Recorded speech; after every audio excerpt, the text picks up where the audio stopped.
നമ്മളൊക്കെ ഫ്രണ്ട് സർക്കിളിൽ ചായ കുടിക്കുമ്പോഴും ബാത്റൂമിൽ ഇരിക്കുമ്പോഴും ബിസിനസ് ഐഡിയാസ് ഉണ്ടാവുന്ന ആൾക്കാരുണ്ട്.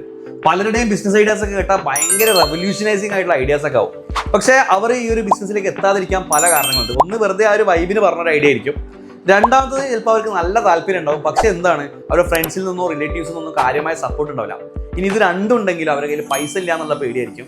ഇനി അതൊക്കെ ഉണ്ട്, പൈസ എല്ലാം ആയി കഴിഞ്ഞാൽ ബിസിനസ് സ്റ്റാർട്ട് ചെയ്യാൻ ഒരു പേടി ഉണ്ടാവും. ചിലപ്പോൾ ഈ ബിസിനസ് സ്റ്റാർട്ട് ചെയ്ത് കഴിഞ്ഞാൽ ഇങ്ങനെ സംഭവിക്കും, അങ്ങനെ സംഭവിക്കും എന്നുള്ള പല പേടികളായിരിക്കും. അപ്പോൾ ഇതൊക്കെ ഒന്ന് മാറ്റി ശരിക്കും ഒരു ഓൺട്രപ്രണർ ആവാൻ നിങ്ങൾ ആഗ്രഹിക്കുന്നുണ്ടെങ്കിൽ നിങ്ങൾ ചെയ്യേണ്ട കുറച്ച് കാര്യങ്ങളുണ്ട്. അതിൽ ഒന്നാമത്, നിങ്ങൾ നല്ല രീതിയിൽ ഓൺട്രപ്രണേഴ്സ് ആയിട്ടുള്ള ഒരു നെറ്റ്വർക്ക് ബിൽഡ് ചെയ്യുക എന്നുള്ളതാണ്. നമ്മുടെയൊക്കെ നാട്ടിലല്ലേ വീട്ടിനടുത്തൊക്കെ ഉള്ള ബിസിനസ് സ്റ്റാർട്ട് ചെയ്ത അച്ചീവേഴ്സ് ആയിട്ടുള്ള ആൾക്കാർ, ഇവർ ബിസിനസ് ഫെയിൽ ചെയ്ത ആൾക്കാരോടൊക്കെ ഒന്ന് സംസാരിക്കുക, അവരൊക്കെ ഇൻസൈറ്റ്സ് എടുക്കാം. അതുപോലെ തന്നെ നമുക്ക് ഒരുപാട് ഓൺട്രപ്രണർഷിപ്പ് ബേസ്ഡ് ആയിട്ടുള്ള വർക്ക്ഷോപ്സ് ഒക്കെ കാണാൻ പറ്റാറുണ്ട്. നമുക്ക് പല ടൈപ്പ് വർക്ക്ഷോപ്സ് ഒക്കെ ശരിക്കും അവൈലബിൾ ആണ്. ചെറിയ പൈസ കൊടുത്താൽ അറ്റൻഡ് ചെയ്യാൻ പറ്റുന്ന ഒരുപാട് പ്രോഗ്രാംസ് ഉണ്ട്. ഈവൻ ഫ്രീ പ്രോഗ്രാംസ് നമുക്ക് കാണാൻ പറ്റാറുണ്ട്. അപ്പോൾ അതിലൊക്കെ നിങ്ങൾ പരമാവധി പങ്കെടുക്കാനായിട്ട് ശ്രമിക്കാം.